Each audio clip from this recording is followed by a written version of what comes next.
एका वकिलाच्या लेखणीनं त्याच्या कायद्याच्या आखणीनं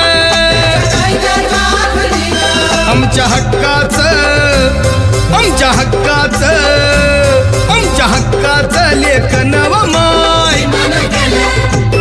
मग कुणी नाही केलं भलं व माय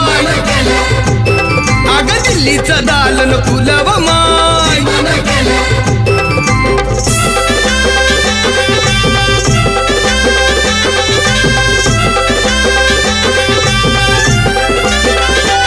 तुमच्या पोरानं शाळेत शिकावं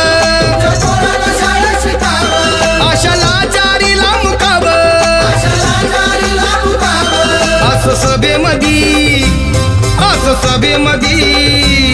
असं सभेमधी भाषण व माय मग कुणी नाही केलं भलं